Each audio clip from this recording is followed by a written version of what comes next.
con todo el mundo y por eso hasta ahora es importante retomar lo que veníamos diciéndoles hace pocos minutos con esa polémica, ese revuelo que se generó por las declaraciones del presidente Gustavo Petro sobre la reconstrucción de Providencia tras el paso del huracán Iota y este proceso que estuvo a cargo del gobierno saliente. Estamos en este momento en línea con la exministra de Vivienda, también exdirectora de Prosperidad Social y quien estuvo a cargo de todo este proceso de reconstrucción, Susana Correa. Doctora Correa, bienvenida a RCN Mundo. Carla, buenos días para ti, para Jesús, para el resto del equipo y por supuesto para todos los oyentes. En medio del revuelo que generaron estas declaraciones, varios de ustedes del gobierno saliente contestaron. Usted dijo, la reconstrucción de Providencia no se conoce en el paso efímero de una mañana, ni se sustenta con información de una sola voz. ¿Qué dice en este momento a esos cuestionamientos que ha hecho el gobierno entrante? No, Carla, yo creo que es claro, la reconstrucción de Providencia hay que mirarla desde un antes de que se produce el huracán Iota. Era un archipiélago donde se creía que jamás iba a pasar un huracán y mucho menos un huracán nivel 5. Las viviendas antes eran construidas sin columnas, sin vigas, con arena de playa, y esto después, el IOTA marca una división en la forma de construir en el archipiélago, y es cuando nos damos cuenta que hay que no solamente empezar a construir de una forma segura, que aguanten los vientos de 254 kilómetros por hora, porque no estamos exentos de que se vuelva a presentar un huracán de esta clase o menor, pero pues hay que irse a las máximas garantías. Entonces hay que empezar por pensar que había que empezar a construir de una forma segura, con materiales seguros. Pero aquí lo que quiero también contarles es que IOTA se da el 16 de noviembre del 2020. En diciembre empezamos las mesas de concertación con la población. La población escoge unas personas que conocen del tema, que han construido en diferentes islas, isleños, raizales, pero que han trabajado en Islas Caimán, en otras islas donde han habido huracanes, que conocen de construcción, arquitectos, y con esas personas se concerta el tipo de vivienda que sale como resultado para reconstruir Providencia y Santa Catalina, ahora, con un 98% de afectación. Sí, doctora Susana, veíamos, o mejor, leíamos un trino de Víctor Muñoz donde hacía una diferencia en cuanto al tema de las casas, y todo esto en respuesta al cuestionamiento del presidente Petro, donde dice que, y ha cuestionado y ha criticado que el valor de las casas estuvo por alrededor de los 600 millones de pesos. Víctor Muñoz, y para allá voy con la pregunta que le quiero hacer a usted, ha diferenciado, hay dos tipos de casa, unas 737 según él, de costo 393 millones y 330 más de costo promedio 695 millones. ¿Esto es cierto, esta cifra? Sí, Jesús. Y lo que quiero contarles es que esas 330 casas de acero, unas casas que tienen alrededor de 33 zapatas metidas en la tierra, donde hubo que hacerle estudios de topografía a cada una de las viviendas. O sea, las viviendas, cada vivienda es un proyecto diferente. A cada vivienda se les tuvo que hacer estudio topográfico, a cada vivienda se les tuvo que hacer estudios y diseños totalmente diferentes a las otras. Esas 330 viviendas, que son las viviendas que construyó el consorcio Providencia, un consorcio que está compuesto por los 3 constructores más grandes del país, Marval, Amarillo y Constructora Bolívar, que hacen un contrato con Findeter de administración delegada.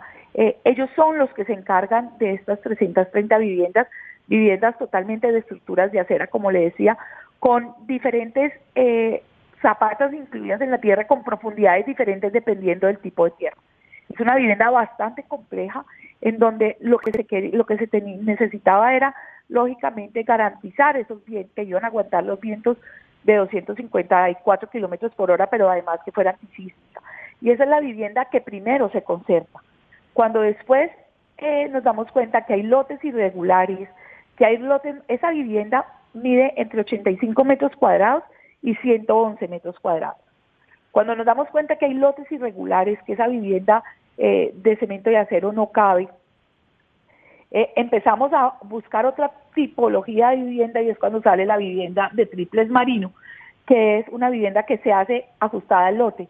Por lo general, los cimientos en las viviendas quedaron, se revisaban los cimientos por ingenieros estructurales de que estuvieran bien y la casa se alzaba allí, lógicamente respetando toda la normatividad de huracanes de la Florida, porque en Colombia no hay. Esa es la otro tipo de vivienda, que es una vivienda que se hace en triplex marino o combinada cemento y triplex marino, dependiendo de lo que la persona dueña quisiera, porque ellos se involucraban en la forma de vivienda y en los materiales que se usaban en su vivienda. Ahora, en esa misma perspectiva, doctora Susana, ¿qué ha sido lo más costoso de la reconstrucción? El transporte de los materiales, los estudios previos, la tierra como tal que hay que readecuar, Jesús, yo creo que eventualmente es una mezcla de varias cosas. Sí. La primera que tenemos que tener en cuenta es que Providencia está a más de 700 kilómetros de Cartagena, que no se consigue absolutamente nada de construcción, que la mano de obra es súper escasa. De hecho, parte de al principio nuestra discusión era que queríamos que hubiesen constructores, empresas contratistas de la isla, de las islas, así fuera de San Andrés. Hubo 2 que terminaron, las otras se retiraron. Tanto Fernando Vázquez como Mauricio Gallardo terminaron sus obras. Fueron personas que tuvieron que traer operarios del continente porque no lograban conseguir en las islas personas que pudieran ayudarles a reconstruir lo que Findeter les había contratado para que ellos reconstruyeran. Entonces yo creo que ahí hay varios factores que se unieron. Una es la parte de logística, porque si antes del huracán ya se tenía como como un factor decisivo que las obras de infraestructura en el archipiélago pueden costar 2 y 3 veces más de lo que costaban en el continente, y te lo digo porque nosotros en Prosperidad Social hacemos mejoramientos de vivienda, en los cuales el máximo costo en el continente eran 18 salarios mínimos mensuales vigentes en su momento, que eran 14.907.000. En San Andrés y Providencia ese costo tenía que estar por encima de 30 millones, porque si no los recursos no alcanzaban, y estoy hablando antes del huracán. Entonces, cuando hablamos de después del huracán, hubo que dragar el puerto, porque el muelle, porque no cabían barcos de gran calado para poder llevar materiales. El muelle, que es un muelle que tenía 2 posiciones, es un muelle que estaba también afectado, que ya está casi que reconstruido, falta solamente demoler el anterior.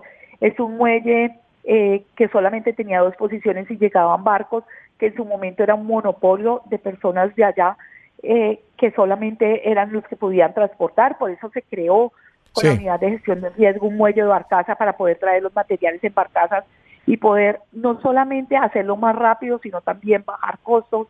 Pero sí, para mí uno de los costos mayoritarios son la logística, y el segundo es que se tuvo que llevar toda la gente para que pudieran trabajar, porque en la isla la mano de obra es bastante limitada. Pues le agradecemos a Susana Correa, quien fue gerente de la reconstrucción de Providencia durante el gobierno de Iván Duque, también ministra de Vivienda y directora del DPS. Gracias, doctora Susana, por estar con nosotros. Un buen día para usted. A usted, Jesús, y buen día para todos.